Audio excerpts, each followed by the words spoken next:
Boa noite, meu nome é Ézio. Boa noite, meu nome é Mayara. E esse é o Pode Vinho. Mas esse podcast não é sobre vinho. Hoje temos uma convidada especial, doutora Laís. Gente, ela é ginecologista, obstetra e ela... Não beberam. Oi? Você brindou e não bebeu. Perdão. Eu também Vamos de novo. passei. Aê! Gente, pra quem tá assistindo aí, olha, a doutora Laís, eu tenho umas colinhas. A doutora Laís Cantanhede, ela é médica ginecologista obstetra e especialista em reprodução humana. Então, doutora Laís, bem-vinda, muito obrigada aí pela disponibilidade. Muito obrigada pelo convite de vocês. Espero contribuir aí um pouquinho. Ah, com certeza. Eu acho que esse assunto reprodução humana tem muitos tabus, né, que a gente vê aí. As pessoas linkam, acho que esse assunto com alguns mitos aí, e tem, eu acho que no próprio casal, às vezes, há um preconceito muito grande. E aí, explica pra gente o que é reprodução humana, como é seu trabalho, e obrigada mais uma vez por estar aqui. Bom, a reprodução humana, ela é uma área de atuação dentro da ginecologia obstetrícia. Então, a gente tenta ajudar os casais, né, que não conseguem ter filhos. E acaba sendo mesmo um tabu, né? Porque muitas vezes o casal, ele tenta, ele tem vergonha de falar com a família, ele tem vergonha de falar com os amigos. Ele presencia muito aquele casal que, eu tentei 1 mês e já consegui. E também a reprodução humana, ela vem para beneficiar casais que casam com o mesmo sexo, homossexuais, né? Casais transgêneros. Então, é uma forma dessas pessoas também presenciarem a paternidade, a maternidade. Então, ajuda muito essas pessoas. Ai, que legal. Você sabe, eu tenho 2 filhas, né? Comentei aqui no começo. E eu fiquei tentando engravidar por 2 anos. Então, Eu não sabia dessa. amigo, 2 anos. Eu fiquei, assim, num limbo, assim. Porque todo mês era aquela ansiedade de, faz o teste.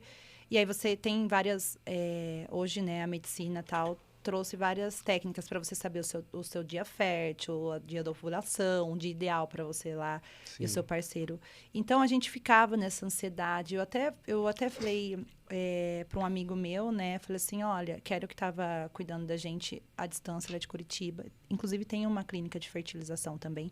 E ele falou assim, olha, Mayara, é o seguinte... Você precisa fazer alguns exames, então, se isso está te incomodando demais, ou o teu parceiro precisa fazer alguns exames, né, o Lucas. E aí eu gostaria de saber, assim, de você, quando que a gente... Assim, existe um período para o casal que não consegue fazer, ou esses exames, eles podem ser pré-feitos logo lá na hora que o casal decide engravidar, porque às vezes a gente fica meio na neurose, né, assim, pelo menos eu ficava, não tô conseguindo, aí é pior, o psicológico afeta. Então é isso, o que você tem aí para nos dizer? Qual é o período, assim, né, que sim. até o psicológico começar a afetar, né? Isso. Então, eu acho que... eu gosto muito de trazer dados de estudos, tá? Então, a gente tem... Que maravilhosa. Coisas que a gente não tem, amigo. Subiu aqui. O nível subiu. Mas acho que ajuda bastante na compreensão. Então, a gente entender que um casal jovem... O que é jovem para a reprodução humana? Casais abaixo de 35 anos, principalmente a idade da mulher. A idade da mulher é o que mais conta, assim, né? Tem um peso maior, vamos dizer, na qualidade e quantidade de óvulos. Então, vamos pensar que a mulher, ela nasce, ela forma a quantidade de óvulos dela com 20 semanas dentro da barriga da mãe. Caraca. Então, hoje, por exemplo, os meus óvulos têm 36 aninhos. E o espermatozoide, por exemplo, o seu espermatozoide tem 90 dias. Então, são células jovens. Ai, não, olha... O meu deve ter mais, tá? Gente... Tá senil já. Então, por essa questão que a gente fala muito sobre a idade da mulher na reprodução. E o que os dados trazem, né? Então, para mulheres abaixo de 35 anos, 80% vão engravidar em 6 meses. É uma taxa acumulativa. Por mês, mais ou menos, tendo relação entre 2 a 3 vezes na semana, a gente consegue engravidar até 20%. Então, como taxa acumulativa, chega a 80% em 6 meses.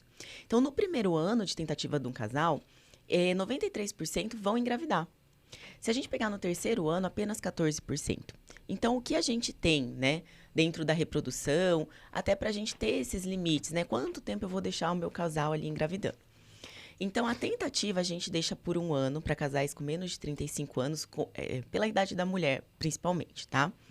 Então, assim, uma mulher com 30 anos, mas o cara pode ter 40, 45. Geralmente isso é entre... Tá. A gente conta hoje mais com a idade da mulher pra gente... eu vou falar um pouquinho da idade do homem, mas assim, vamos pensar na idade da mulher. Então, um casal que a mulher tem menos de 35 anos, 1 ano tentando engravidar.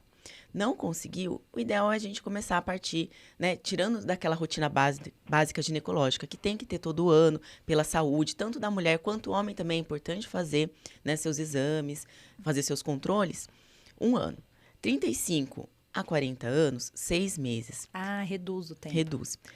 A partir de 40 anos ou mais, a gente tem um benefício de já tentar cercar essa mulher, fazer todos os exames, que seriam essas partes de toda a parte ginecológica ligada à reprodução, né? Então, são exames específicos que seria muito interessante ela fazer de bate pronto. Então, eu quero engravidar, tenho 40 anos, eu já vou procurar meu ginecologista e a gente já ter essa ideia, não tem um tempo. Por quê?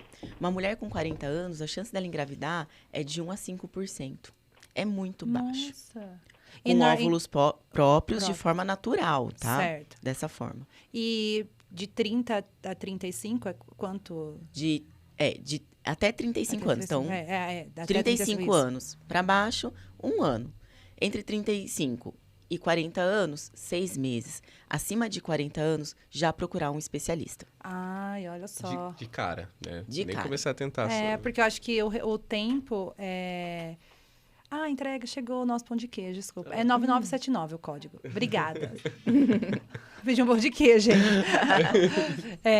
Enfim, que legal, não sabia disso também, né? Muito legal isso. Não E aí, nada disso, só informação nova, assim, cabeça aqui, ó, só assimilando. Então, e aí... É assustador esses dados. Não, é porque assim, hoje o nosso... A gente vê aí o pessoal tentando engravidar, parece simples, né?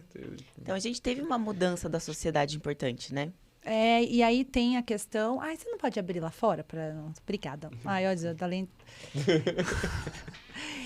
Não, então, amigo, porque, ó, veja bem... Ela já dominou o estúdio de voz aqui, já é dela. Não, porque, olha só, eu acho, me corrija se eu estiver errado, doutora Laís. O nosso relógio biológico da mulher, ele tá indo contra o nosso tempo de trabalho, nosso tempo de... Então, assim, hoje até a gente procura a mulher, né, conquistar a nossa independência financeira e tal, né? Até muitas mulheres, por exemplo, querem engravidar só depois de estar lá estabilizada profissionalmente. Então, isso vai contra o nosso relógio biológico, né? Sim. Ela chega numa bifurcação na vida dela, né? E agora, eu vou pra cá ter filho ou vou carreira? Como é que eu encontro meio termo aqui, né? Aí o desespero, preciso encontrar um parceiro que me ajude nos dois. E aí você não tem essa preocupação, você nunca teve essa preocupação, né? O homem, não, assim. Pro homem não existe. Porque não existe isso. E como ela falou, os seus espermatozoides são novos. Eu fui precoce também, né? Tive filho com 25 anos. Ai, obrigada. Foi muito, muito precoce. Mas é interessante, porque às vezes a gente está numa roda de amigos pode ver. Alguém pergunta... Pega lá, amigo. Ai, muito bem. Gente, chegou aqui nosso lanchinho, porque demorou um pouco para chegar. E ela não tomou café da manhã. Vamos dar bronca nela? Só Deus. Mas tá quente. Ó. Já tá no vinho, não tomou café da manhã. Mas é champanhe, né? Gente, tem pão de queijo. Então... E aí, é isso. Acho que hoje, essa questão do relógio biológico da mulher realmente vai muito contra o que a gente quer, né, da nossa vida, profissionalmente falando e financeiramente falando. E também para não depender tanto de um parceiro, né? Hoje tem por exemplo, se eu quiser engravidar sem um parceiro, eu sou solteira, como que funciona? É a produção independente que a gente fala. Ah, é. Sim. Olha aí, amigo. Tem um banco? Tem um banco. Fala, né? É banco de espermatozoides. A gente pode, né, utilizar do banco de sêmen e também a gente pode doar óvulos. Então, tem alguns pais também que desejam uma paternidade, né, sem uma parceira, um parceiro, e as mulheres também. Isso, no ponto de vista legal, é simples? Sim. Então, o que o CFM, que a gente tem hoje que é o nosso órgão regulador da medicina, né, ele coloca. A gente pode doar gametas, tá? ou de forma... Não pode ser pago, tá? Então, não pode ter nenhum vínculo monetário, financeiro. Sim. Então, eu não posso comprar os seus óvulos. Pode ser por doação ou doação compartilhada. Então, assim, você precisa se tratar por infertilidade e eu preciso dos seus óvulos. Eu pago parte do seu tratamento e você me dá metade dos seus óvulos. Isso pode ser feito. Um comércio, então. Isso não. No Brasil, no Brasil. Em outros países, cada um é bem comum. Na Espanha, por exemplo, a gente tem o maior centro de fertilidade, que é a IVE. Então, eles exportam praticamente óvulos pro mundo inteiro, assim, pra Europa. Caraca. Mas aqui no Brasil, não configura comércio, porque você está beneficiando aquela paciente do tratamento dela, sim, mas eu posso contribuir pagando parte do tratamento. Ou eu posso doar, você pode receber até de um parente de 4º grau, ou seja, até prima. Então, a mãe, irmã, prima pode doar o óvulo, né? Ou o espermatozoide também, né? Só não pode ter relação de consanguinidade, tá? Ou pegar de banco, né? Por exemplo, banco de sêmen, né? Você pode comprar o espermatozoide do banco. Aí tem comércio. É porque, assim, esse sêmen no Brasil foi doado. Entendi. Aí você pode comprar do banco. Você paga o armazenamento. Isso. Fora, você pode comprar mesmo internacional, de banco internacional. E é muito interessante, porque parece um cardápio. O internacional, inclusive, tem uma foto, tem o QI, o que o paciente fez. Tá brincando? Não, é muito legal, muito interessante. Nossa! E aí você escolhe as características que você quer. Você tem uma foto do pai da criança pequeno. Alguns R$1.000 você consegue achar o espermatozoide do seu homem perfeito. Não, a Karina Bach, né, foi assim, na época, foi um boom, porque ela resolveu ter... faz tempo, né? Faz tempo, o Henrique chamou o menininho dela, né? Ele tem, acho que já estão uns 4 anos. Não, amigo, foi uma coisa que eu acompanhei, porque acho que coincidiu com a época que a gente tentou engravidar. Sim. E aí ela falou que ela foi lá, e aí foi, tipo assim, todo mundo meio que massacrou ela, entendeu? Sim. Nas redes sociais, porque ela foi lá, escolheu um filho, mas ela escolheu, na verdade, com as características dela. Tipo, que é parecido com ela, tanto é que o menininho é a cara dela, entendeu? Então, assim, e quem que dá a característica? Existe, tipo, o espermatozoide, ou não, você escolhe? São os dois, Os né? dois, os dois têm características, né? A mistura dos cromossomos ali vai fornecer tanto características genéticas de formação, quanto fenotípicas, que a gente fala como a gente se parece. E a gente também pode falar de um assunto bem interessante que chama epigenética. O que é epigenética? Então, é todo esse meio ambiente ou as vivências que vão transformando.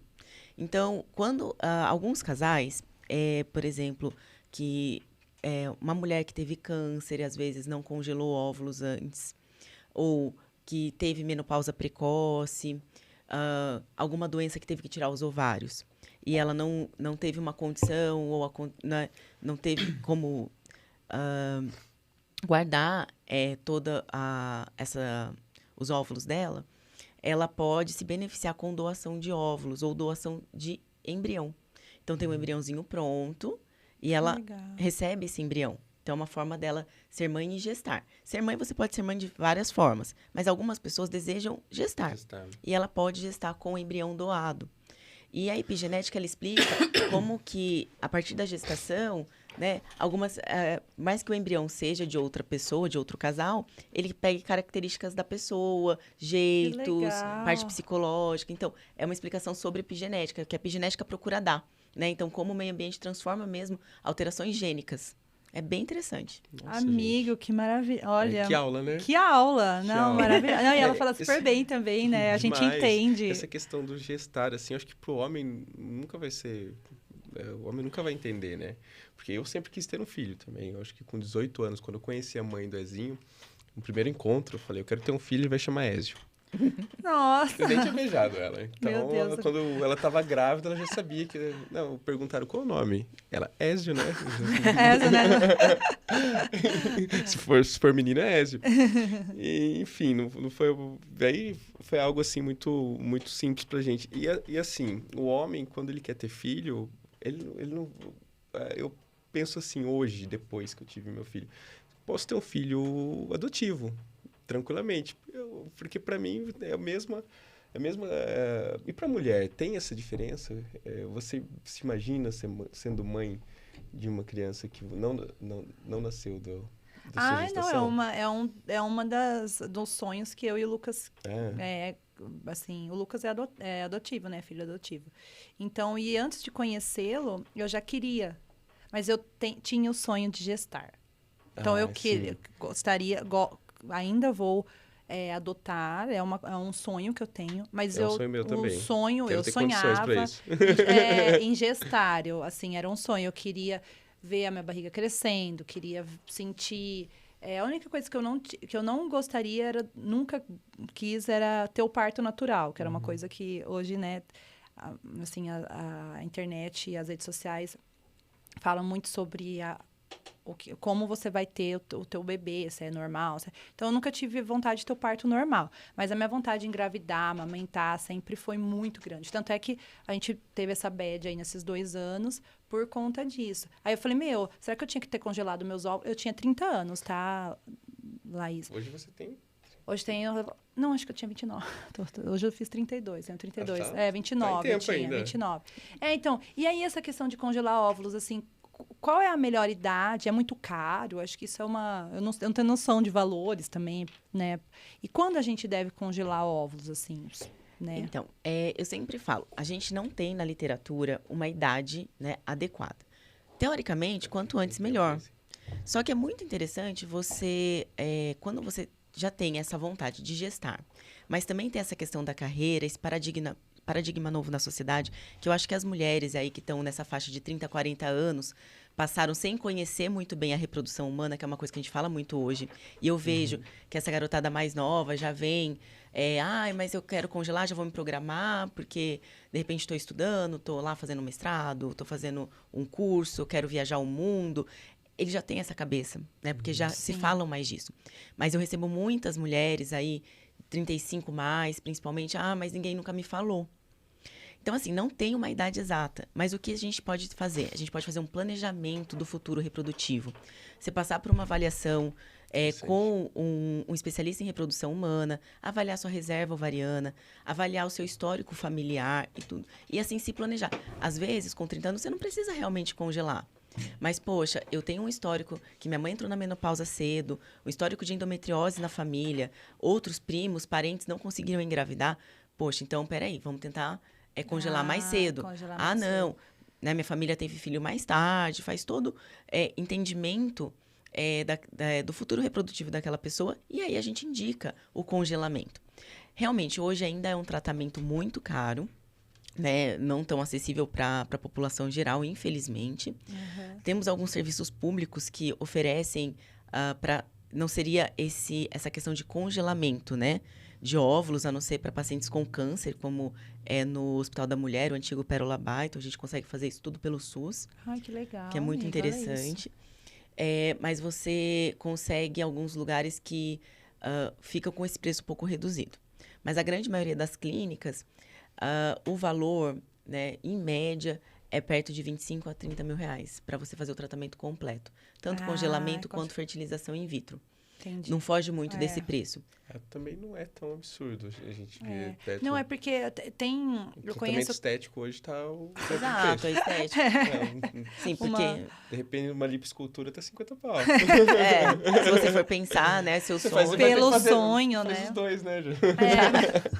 Mas pela acessibilidade de pessoas, né, da maioria das pessoas que não conseguem, assim, falando, né, acaba sendo pesado, assim. Tem casal, Laís, eu não sei se você tem algum casal, mas casais, amigos meus, até clientes, que falaram assim, poxa, eu já gastei, sei lá, 100 mil.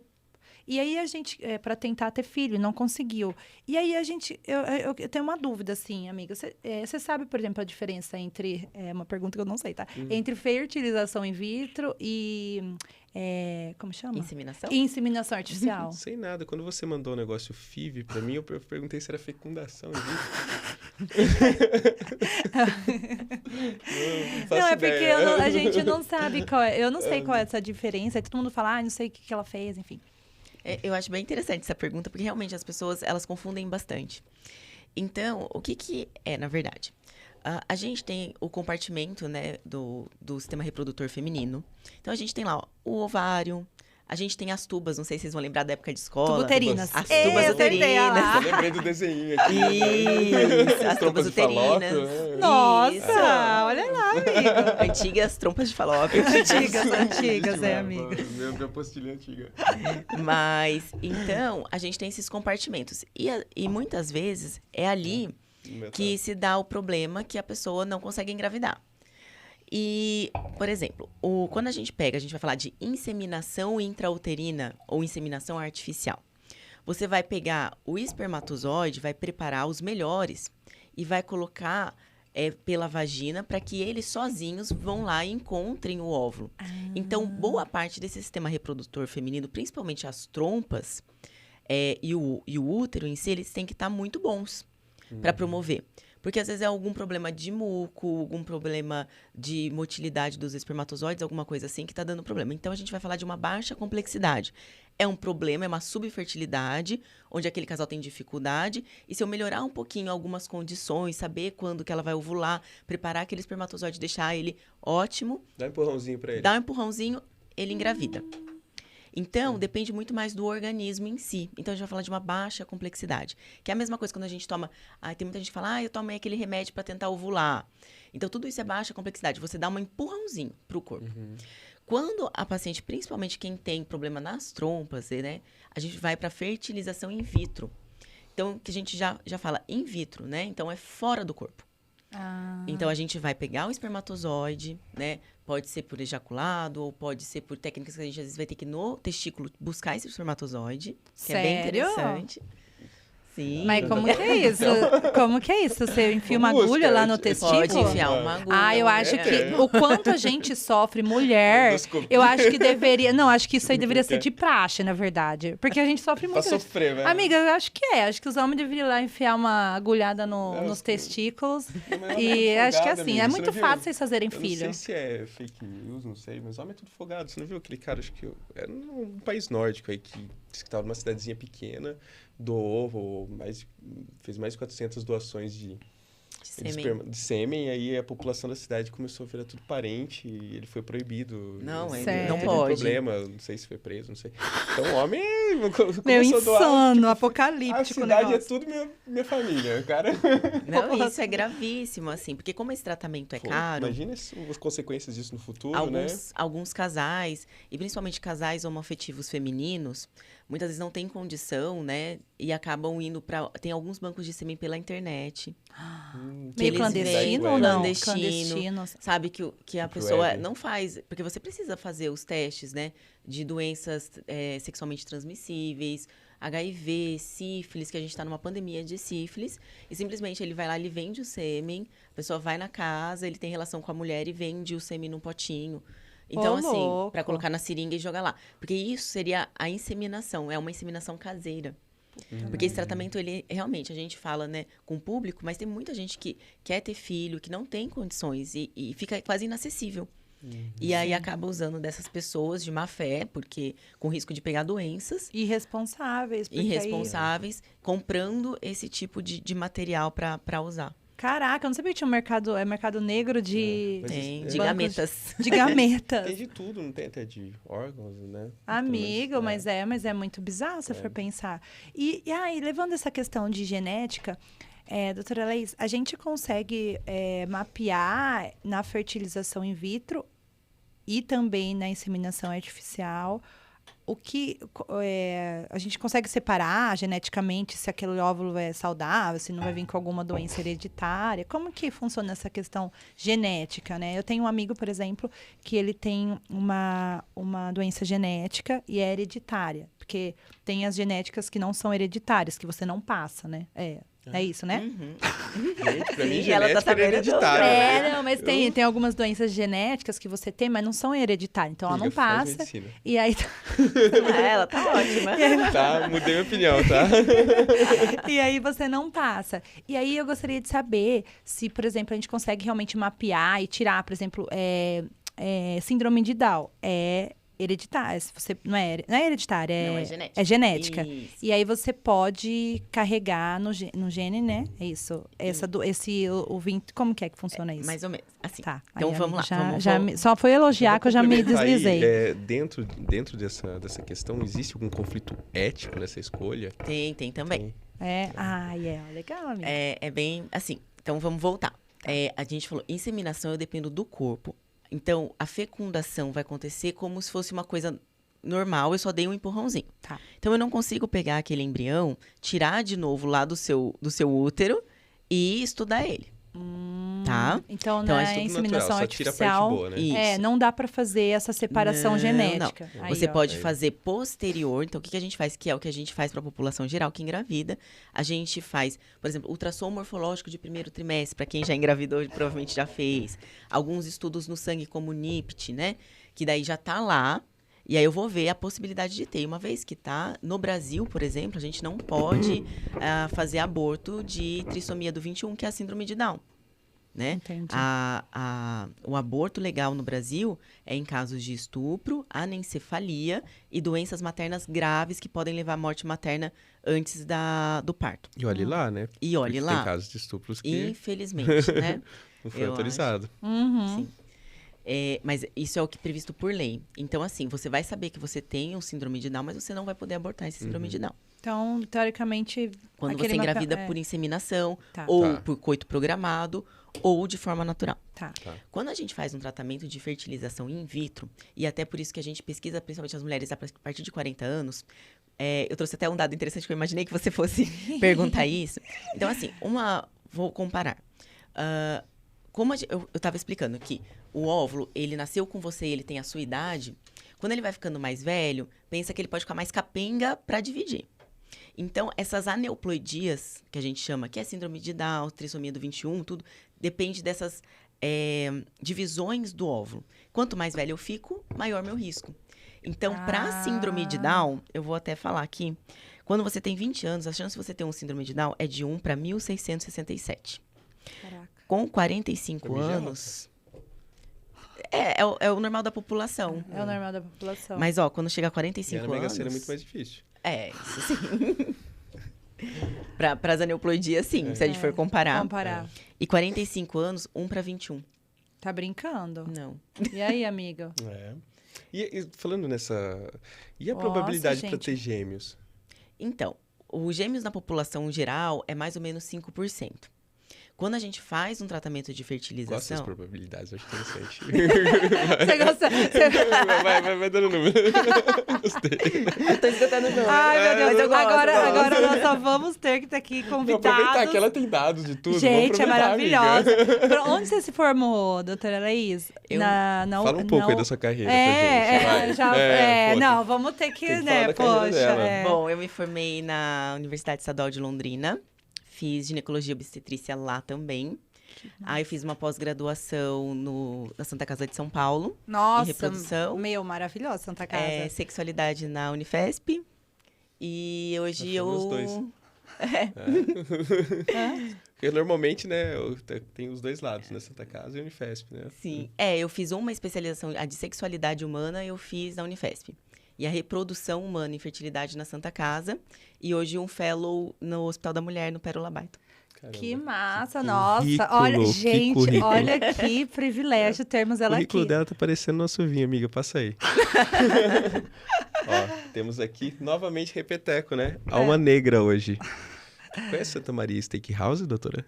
Não conheço. Mas... Tem que conhecer, amiga. Você não levou ela lá? Não, nós vamos lá comemorar o nosso sucesso do podcast aqui, do Pode Vinho. Amiga, Santa Maria Steakhouse é nosso apoiador, né? Apoiador oficial. Oficial. Complementa aí. E eles sempre nos patrocinam com uma garrafa de vinho em cada episódio. E lá eles são... Vinhos maravilhosos. Vinhos maravilhosos. Diga-se de passagem. Diga-se de passagem, maravilhoso. Obrigado. E lá eles têm também um esquema, tipo, de fazer carne. Você vai lá, escolhe a carne que você quer fazer. E aí tem, tipo, Você compra como se fosse no açougue. Fala assim, ó, faz pra mim. Se sobrar, você leva pra casa ou eles guardam lá refrigeradinho, bonitinho. Meu, é muito pode voltar top. lá Você escolhe o comer. ponto da carne, você escolhe o quanto de sal, enfim, é muito legal, vale a pena conhecer. Vou com certeza. Vamos se levar lá, pra agradecer. E, bom, então vamos voltar aí. Eu até me perdi onde a gente tava, amigo. A gente tava falando sobre a parte de genética. Amiga, salvou a gente. Meu Deus. 2 perdidos aqui, alguém sempre colocar a gente no eixo. E aí, da genética, é verdade. E aí? Então, daí, pra gente pesquisar essa parte genética, a gente pode fazer o que a gente chama de PTGA, que é um estudo genético do embrião. Então, esse embrião tem que ser formado o quê? Fora do corpo. Então, são embriões formados por fertilização in vitro. Só que é bem importante a gente falar que não é para a população geral. Eu tenho medo, porque que nem você falou, eu achei super baixa a porcentagem. Mas é uma porcentagem natural da população, né? E isso é muito importante até para variabilidade populacional. Então, não é por conta desses dados que todo mundo tem que fazer fertilização in vitro. Agora, eu tenho uma idade mais avançada, principalmente hoje a gente fala muito acima de 37 anos da idade da mulher, 45 anos da idade do homem, que teria benefício de fazer esses estudos genéticos, né? E quando identificar essas aneuploidias, até porque o risco de aborto, né? O risco de falha Pode repetir essa palavra? É aneuploidias. Aneuploidias é a soma ou a falta de um cromossomo. Tá. E isso pode levar a doenças genéticas. Algumas doenças genéticas não vão nem para frente, ele nem se divide. Outras são muito conhecidas nossas, como a síndrome de Down. Entendi. E aí, a partir dos 37 anos, então, seria ideal para você, se você até tem... E essas doenças genéticas? Se você já tem alguém na família, isso aumenta a chance ou não? Elas não são... Algumas sim. Então, depende muito qual o cromossomo atingido, qual a doença. Nesses casos, eu sempre... né, eu acho que a gente sempre... Eu acredito muito numa medicina que a gente trabalhe em conjunto. Então... por mais que eu tenha essa minha especialidade de reprodução humana, entenda um pouco de genética, eu passo para um colega geneticista para conversar.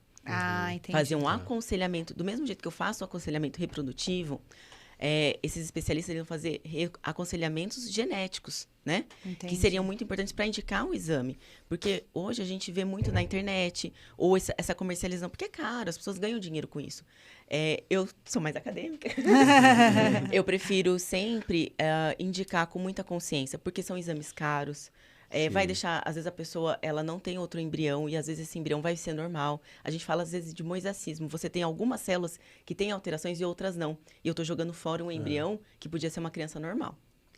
Então tem que tomar muito cuidado nas indicações que a gente faz e não virar só uma façam moda. Como ela, não prescrevam exames à toa. Gente, tem que ter critério. Essa consciência, certeza, esse critério. Eu acho que hoje nós estamos gravando, inclusive é dia do médico, gente. Esse episódio vai ao ar na próxima semana, mas parabéns, doutora Laís, porque principalmente para os médicos que têm essa consciência, que são humanos, que a gente está falando de vidas, de doenças, de psicológico, a gente está falando de muitas coisas. E eu acho que hoje esse diferencial de você pensar no seu paciente é algo que eu admiro até no meu marido, que é oftalmo. Ele não pede exame à toa. Ele pensa, então ele não transforma, ele não comercializa a medicina só visando a parte monetária, que aí é o que é isso que ela está usando aí, como exemplo. Todo mundo é humano, amigo. Perde, né? É humano. O paciente, o plano de saúde que sobe, que encarece cada dia mais, né? E você muitas vezes prejudica o paciente, sabe? Eu acho que não precisa. Você fazer uma medicina séria, Hoje, às vezes, o boom, esse negócio... Muitas vezes eu vejo os meus aluninhos lá que estão se formando e ficam... Instagram. Lógico que eu tenho um Instagram profissional. Mas, assim, isso, né, é uma vitrine para ver se a pessoa se identifica com você, com o seu jeito de fala. Não é você ver um ou outro que vai lá e ganha milhões e vende isso e vende aquilo. Sabe, é isso. A gente está tratando com vidas, é a saúde. Reprodução humana mexe muito com o casal, mexe muito com uma família. Às vezes, destrói uma família. Eu acho que, como toda profissão, o médico que tem essa cabeça, a longo prazo é o que vai ganhar mais, né? Mas pode ser que a curto prazo, aquele que tem uma conduta diferente, possa ganhar aqui e ali, mas lá a longo prazo é o médico que construiu uma carreira sólida. Que contribuiu para o paciente, que vai lograr... Assim... Com certeza. E eu acredito também que... Eu acredito muito na consciência que a gente tem quando a gente dorme, sabe? Então, aquela consciência de você dormir tranquilo, sabendo que você fez o bem para a pessoa, É isso que eu acredito. Então, parabéns para vocês aí, que são profissionais que pensam dessa forma. Precisamos de mais pessoas, doutora, e profissionais no mundo que sejam assim. Em todas as áreas. Então, sim, falando nisso, em dormir tranquilo, em algumas coisas assim, o que você traz pra gente de casais que não são padrão? Por exemplo, padrão, a gente fala muito sobre relacionamentos, a gente quer quebrar os padrões aqui. O hétero, cis, né? O hétero, exato. O hétero, beleza, estamos falando de casais normais pela sociedade, né? E o que você traz aí pela comunidade LGBTQI+, enfim, trans, quando... Né, eu não sei falar muito sobre isso. Eu acho que principalmente as dificuldades que essas pessoas têm. O acompanhamento psicológico também. Como que você lida com isso? Então, que nem eu já comentei um pouquinho, assim, o que acho que me afeta mais, né, até porque eu faço serviço particular e público ainda, é isso, é ver o quanto que a população LGBT... ela é deixada de lado pelo SUS. Então, se você tem dinheiro, eu sou um casal homoafetivo feminino, homoafetivo masculino, eu tenho, por exemplo, vamos pegar lá o exemplo do Paulo Gustavo, que com o marido dele, eles conseguiram um útero de substituição pago nos Estados Unidos, com toda uma assistência médica legal, sabe? Isso é muito importante, você dá visibilidade. E eu acho que o fato do plano de saúde não cobrir essa parte de reprodução humana, que não cubra para todo mundo, mas eu acho que pensar na população LGBT é muito importante. Casais, como eu dei o exemplo, infelizmente, homoafetivos femininos, que muitas vezes querem muito ser mães, são casais exemplo, né? E eu vou trazer uma frase, assim, que eu acho que é de muito impacto, que eu vi num congresso, que fala que existem estudos, porque o que falam, né? Mas você ser um casal homoafetivo, você ser um casal transgênero, vai afetar psicologicamente a criança. E desde 2007 existem estudos provando que, na verdade, que tudo indica que para a saúde psíquica da criança, a qualidade das relações familiares é mais importante do que a configuração familiar. Isso está mais que provado, e não é porque eu estou falando da boca para fora, foi estudado. Então, tirar esse tabu... Já me tem um ranço. Olha, tá aqui a amiga. Já chamo de amiga, que já me irrita. Porque, cara, isso é uma coisa tão preconceituosa. Exato. E aí você deixa essas pessoas à margem, porque elas vão precisar de tratamento. E falar disso é muito importante. Então, vamos pegar a população, por exemplo, de homoafetivo feminino, ela pode se beneficiar com a fertilização in vitro, com a inseminação artificial, né? Então, ela pode usar o sistema reprodutor dela, através de um banco de sêmen, selecionar um sêmen e implantar. Ou eu sou casada com a minha parceira, ela quer gestar, um parente meu até 4º grau pode doar o sêmen para ela. Que legal. Isso... entendi. Olha só. E também tem aqueles que desejam ter uma carreira solo, né? Isso, tem. E que, assim, aí já por decisão própria, né? Porque tem um dado aí, essa semana eu tava na internet estourando, do tanto de crianças sem registro dos pais, né? Já tem só faltava o povo repercutir isso, né? Essa o aborto da escolha paterno. da mulher. Aborto Eu quero ter paterno, um filho sozinha, né? Mas a maioria já tem, né? Exato. É o abandono paterno, o aborto paterno. Então, a gente vai falar de aborto feminino e o aborto paterno, né? Muitas mães são deixadas, as crianças deixadas, o cara simplesmente some, né? E isso é normalizado na sociedade, né? Infelizmente. E aí, aí todo mundo fala do aborto materno, mas... Isso, o quanto... A mulher já vê, eu vou sofrer, eu vou arrumar um homem, ele vai me largar, então... É isso. Não, eu tô sozinha mesmo. Assim... É um desejo, né? Pra mulher ainda tem muito esse conceito de a personalidade feminina terminar a sua formação através da maternidade, né? Aquela romantização. Então, tem muitas mulheres que, né? Por exemplo, você falou, eu posso adotar e tudo. Então, às vezes eu quero ser mãe, eu posso adotar. Ainda bem que isso está mudando, mas ainda fica essa romantização do gestar, de me completar como mulher, de sentir meu corpo transformando. Com certeza. E tudo isso. E aí vem a produção independente. E muito mais do que você ter alguém... Às vezes você tem uma rede familiar de apoio muito melhor do que um parceiro de apoio. Então, essas mulheres vão à procura, né? Já estão mais velhas, já têm uma carreira bem sólida. E elas querem ser mãe, querem gestar. E tá tudo bem, eu acho que, né? Sem preconceito algum. E, de repente, não encontrou um parceiro, mas tem uma rede de apoio legal, né? Ela vai se dar muito bem. Então, não julgar, é isso que a gente está falando aqui. Não julgar. Né, a configuração familiar, o apoio familiar, o amor familiar é soberano sobre qualquer configuração de família. Com certeza. Né? Eu tenho um exemplo o amor. O amor. Cara, tem um Uma exemplo... criança precisa de amor. Amor, é isso. Amor, gente.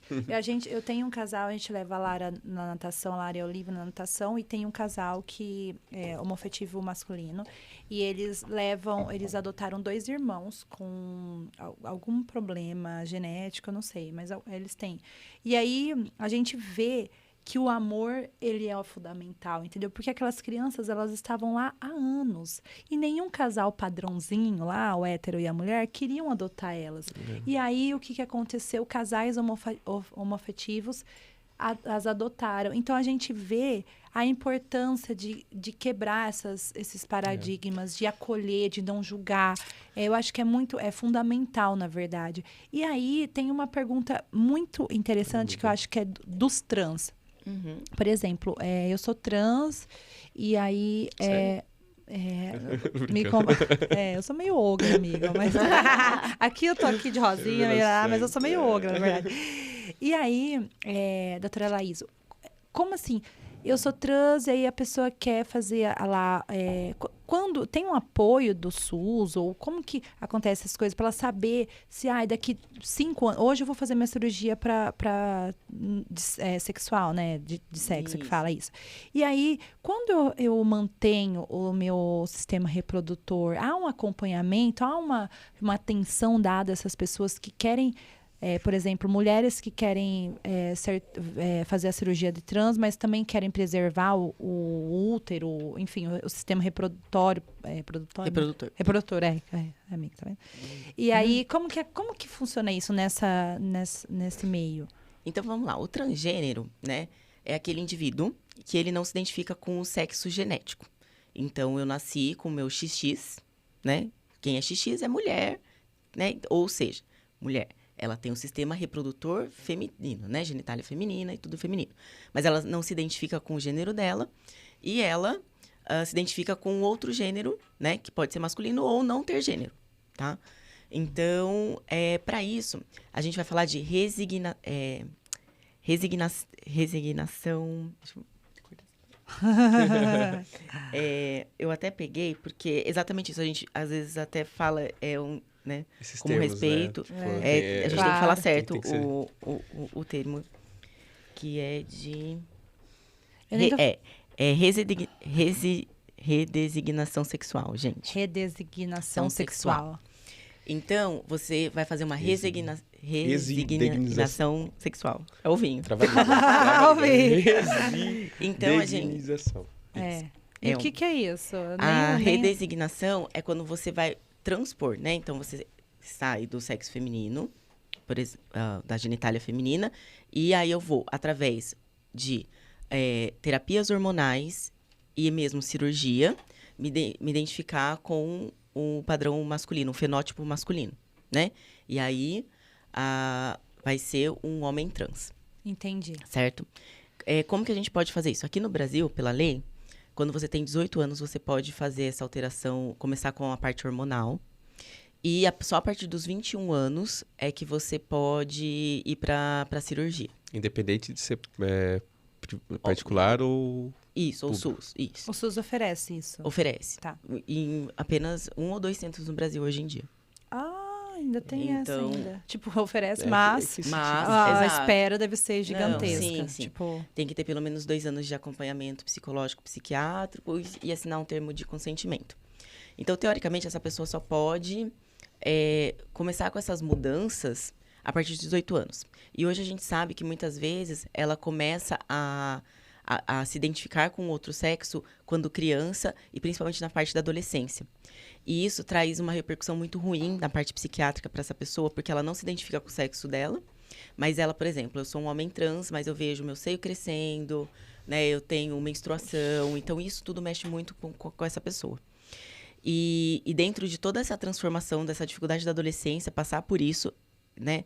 É uma coisa grave, muitas pessoas não têm nem acompanhamento ou ficam com esse estigma de, tá louco e assim como ou a gente uma coisa que da adolescência e tudo. Tá com distúrbio, né? Tá com distúrbios, uns negócios assim. E hoje a gente sabe, mais que sabidamente... Amiga, você viu, eu vi a Cura Gay. Cara, o Della Vecchia postou. Cura Gay, você já viu, amiga?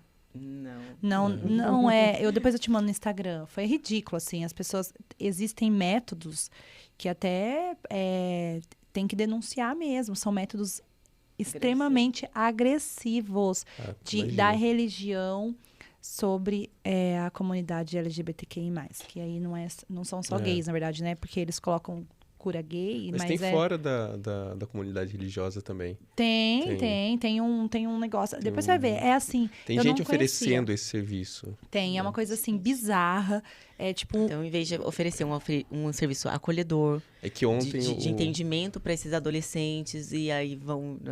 Não, é bizarro. É que ontem o Dr. Gabriel França, que esteve aqui com a gente, ele de terça ele responde perguntas dos seguidores dele. E alguém perguntou lá sobre isso da cura gay. Ele falou, troca de psicólogo agora. Porque... Sim, você tá brincando. Então, olha, eu acho assim, a gente, cada vez mais, esse é o intuito do nosso podcast, na verdade, foi por isso que você perguntou, né? Antes da gente gravar, a doutora Laís perguntou, de onde surgiu essa ideia, né? E aí, na verdade, essa ideia é isso, é sobre acolher pessoas do bem que não fazem parte daquilo que a sociedade impõe. E isso é muito importante, porque nem tudo aquilo que eles normalizam, e aí muitas pessoas colocam a culpa na religião, que é onde pega, a gente acha que pega mais. Inclusive, a gente vai fazer um podcast, um episódio só disso, né? É porque a gente está aqui, a gente fala de polêmica, quer falar, a ideia central era falar sobre polêmicas, e falar sobre polêmicas. A gente quer polêmicas, mas sempre respeitando todos os lados, né? De mostrar que é possível você ter uma opinião, você ser contundente naquilo que você pensa e respeitar todos. E assim, não fugir também do que a gente pensa, né? Trazer pessoas aqui que pensam como a gente, que têm a nossa essência, que também querem aproximar as pessoas, né? Não só da gente, aproximar todos, um do outro, né? A gente aqui, a gente tem uma coisa em comum, a gente é humano, a gente partilha disso, né? É isso. E é muito legal essa visão para essa comunidade, doutora Laís, né? Que o amiguinho transgênero também é ser humano, todo mundo é ser humano. Exato. E aí a pessoa lá quer... Pode usar o SUS, sim. Exato, e aí a gente acolher, explicar, ouvir, né, doutora? Isso é muito importante. Então, que bom que existem profissionais como você que ouve todas as esferas aí, os pacientes, de forma sem preconceito. E deixa eu ver se tem mais alguma perguntinha aqui. Amiga, você estava falando aí sobre a questão da adoção e eu comecei a pensar aqui, quase chorei aqui, pensando, nossa, a gente às vezes deixa de agradecer, né? Esquece, né? Pô, é fácil ter um filho super saudável, lindo, inteligente, que tá ali. Nossa, tô voltando no final de semana prolongado com meu filho, assim, que foi intenso, da gente, muita troca. Aí eu falo, caramba, gente, como que eu posso reclamar de, às vezes, ele ser desastrado, de, às vezes, né, tal. De repente, a gente, naquele momento, a gente não tem essa percepção, né? E, nossa, é muito interessante lembrar sempre de agradecer, né? Eu sempre lembro da dificuldade que eu tive de engravidar, eu e o Lucas, de como isso afetou a gente, como a doutora Laís disse, como casal. E, enfim, desmistificar isso até para os casais, independente da sexualidade, se são casais homo, hétero, enfim, trans, a gente levar isso como um assunto a ser falado sem esse tabu, né, doutora Laís? Porque isso afeta muito, não afeta? Você já atendeu muitos casais que, tipo, brigam e aí isso se torna um empecilho, né? Muitos casais se separam durante o tratamento, né? Não aceitam, colocam muita culpa né? Infelizmente, a gente tem que falar isso, né? Então, a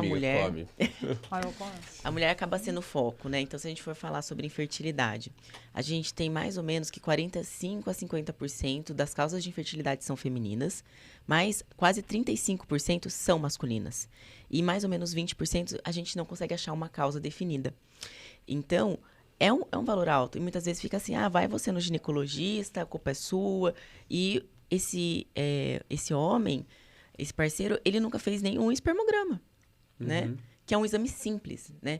Perto do que a mulher tem que fazer, né? A mulher tá lutando e ele tá ali, tipo, tanto fez, vai lá. Se der certo, É que eu acho que, voltando na questão dos relacionamentos, muitas vezes os casais não estão falando a mesma língua, né? Não estão compartilhando o mesmo sonho.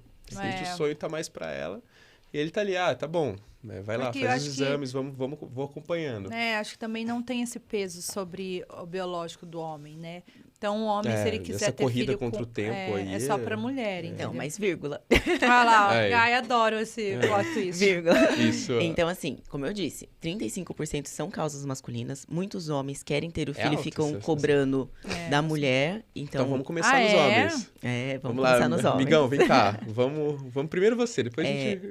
Às vezes o problema tá nele. Exato. E aí ele fica jogando pra culpa da mulher. Exato, ele não tem espermatozoide. Vocês são muito filha da puta, cara. Nossa, amigo, que raça do cão.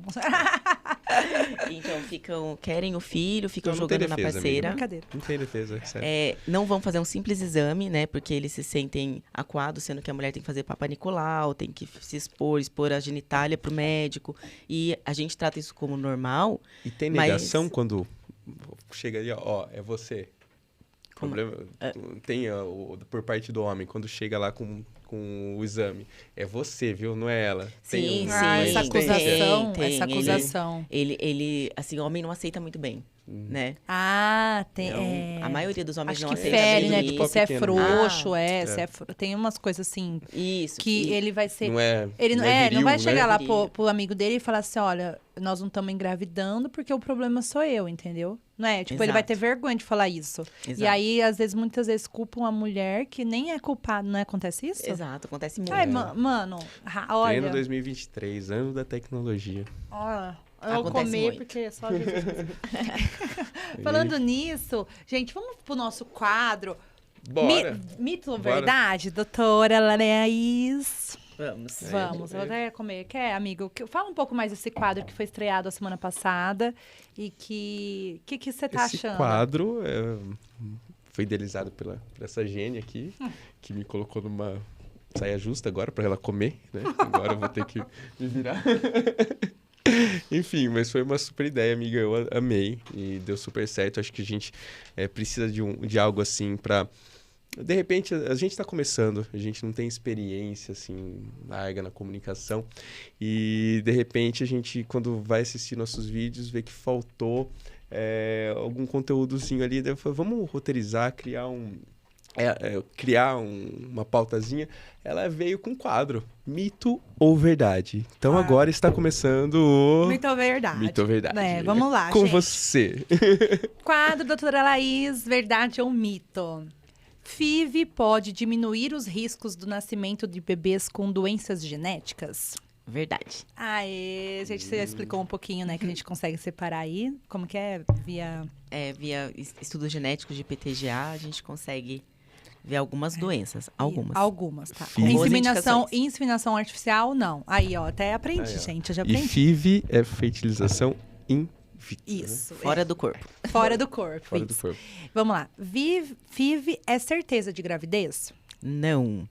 As taxas, isso também é uma coisa muito importante a gente falar, porque às vezes é um tratamento caro, que dá muita esperança para o casal, e ele acha que ele vai fazer a FIV e vai dar certo.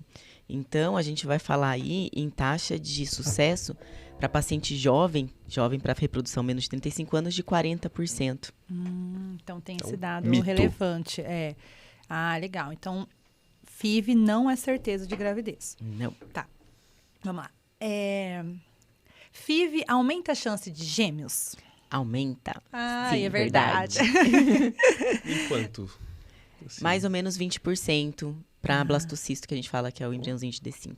Quando coloca 2. Nossa, vamos lá. Bastante. Então, legal. Mulheres com mais de 40 anos não podem realizar a FIV? Podem, verdade. Não, é mito, desculpa. Mito. Elas podem. Elas podem. E, na verdade, pelo que você me falou... Qual o limite? Tem limite? Antes, pelo CFM, era 50 anos que a gente podia fazer o tratamento. Não com óvulos próprios, provavelmente, ou se ela tivesse congelado ou doado, né? Hoje a gente não tem limite de idade. O médico, a mulher tem que ter saúde para gestar. Né? Até saiu na mídia aí uma paciente que engravidou agora com 63 anos. Sério? Óvulos doados. O útero, ele vai funcionar. O negócio é o óvulo. Se você guardou o óvulo lá com seus 30 anos e quer engravidar com 60, e você tem saúde para isso, né? Não pode ter doenças graves, doenças que ameacem a vida da mãe, você pode gestar. Que legal. Olha lá, tá vendo, gente? Show. Tem uma que é interessante aqui. Não é possível ter relações sexuais durante o tratamento. Mito. Depende. Mano, Mito. Mas assim, assim, né, tem que... No começo do tratamento até pode, mas depois os ovários ficam muito grandes, aí tem um incômodo pra mulher, e quando a gente tá perto de aspirar, a gente fala os óvulos, aí não pode ter. Mas então no comecinho não tem problema. Quanto tempo sem? O tratamento parece que é uma coisa muito grande, mas desde o início, né, das medicações, pro ovário começar a crescer, a ovulação, dá mais ou menos um tratamento aí de 10 a 12 dias até a aspiração. Tá ótimo. Amiga, 12 dias é muito pra mim. Eu tô aqui com 2 filhas, 12 anos. Ai, vamos lá. Mito ou verdade, né? É possível escolher o sexo do bebê na FIV? Mito. Você pode escolher se for alguma doença ligada ao sexo. Mas, assim, é proibido, por lei, a escolha de sexo por vontade do casal. Então é mito, gente. Não é possível escolher o sexo do bebê. Ai, meu Deus do céu, será que é aquilo? Tá, entendi. Mas isso aqui no Brasil, ou em outros países, é possível você escolher o sexo? Depende, mas a maioria... A maioria, tem. Acho que tem aquele lance que as pessoas vão e fazem tratamento numa clínica, num país, numa ilha, num cruzeiro, igual tem a história dos abortos, assim, não tem? Não, assim, eu desconheço, né, porque assim, por exemplo, um laboratório de reprodução, o ambiente é muito controlado, não dá pra você colocar um laboratório de reprodução num navio, né, não tem condição. Então, assim, tem países que têm algumas... regulamentações mais tranquilas. Guerra, né? Então, tem de tudo nesse mundo. Exato. Deve ter alguma loucura aí que faz. Vamos lá. Esse é legal, porque isso muitos amigos meus já falaram pra mim. Tem uma aqui que não há diferença entre a FIV e a inseminação artificial, que... É mito, né? Tem bastante diferença. Já desmistificou e já explicou muito claro pra gente. Quanto mais embriões utilizar, maiores as chances de sucesso. Verdade. Mas a gente, por exemplo, se eu implanto 2 ou 3 embriões, no Brasil, tá? Então vamos lá. Por lei, no Brasil, a gente pode colocar 2 embriões até 37 anos, com 37 anos ou mais, 3 embriões. Se esses embriões foram biopsiados e foram embriões normais, só pode até 2. Tá? Independente da idade. Agora, eu aumento um pouco mais a minha chance de gravidez em 5 a 10%. Então, se eu implanto 2, eu tenho uma chance de ficar grávida maior de 5 a 10% maior. Só que eu tenho complicações durante a gestação muito maiores. Inclusive, tem pacientes que implantam 2, têm gêmeos e perdem os bebês durante a gestação, pela prematuridade, pelos riscos da gestação. Então, eu gosto muito de falar para os pacientes, a gente entende, né, a vontade, tudo, mas assim, o ganho em gestar é muito pequeno pelo risco obstétrico, né? Durante a gestação. Isso é então, tem que pesar muito isso na hora de fazer de colocar os embriões. A fertilização. Entendi. Nossa, muito legal isso. Queria ficar aqui conversando mais umas 10 horas. Tem muita coisa que eu queria perguntar, mas tô aqui me segurando, senão... A doutora Laís, você vai voltar, vai ser... Enfim, vai ser nossa convidada mensal. Da casa. Vai começar a comprar pra gente, pra vir aqui. Aí a última perguntinha. O bebê gerado pela fertilização in vitro é tão saudável quanto um bebê gerado naturalmente? Verdade. Que legal. Isso é muito importante dizer, né? Porque acho que tem um negócio, enfim... Foi FIV, tá bom. Então, até hoje, ninguém conseguiu provar. Né? Então, o primeiro bebê de proveta foi de 1900... Bebê de proveta, eu lembro quando eu vi isso nos jornais na casa do meu avô pequenininho. O que é isso? Então, 1978, a Louise Brown, nos Estados Unidos. Caraca, olha isso. Tá viva? A primeira. Tá viva ainda, Luiz? Tá viva. Tá viva? Tá viva e saudável. Olha que... Então, gente, tá vendo? Então, tirem isso da cabeça. Na verdade, eu acho que assim como o parto, né? Vou fazer uma correlação aqui, não sei se... Enfim. Eu acho que não importa o meio, né? Acho que a partir do momento que a gente tem uma pessoa aqui, a gente tem um humano, a gente tem um bebê, não importa muito essa questão de como foi gerado, como nasceu.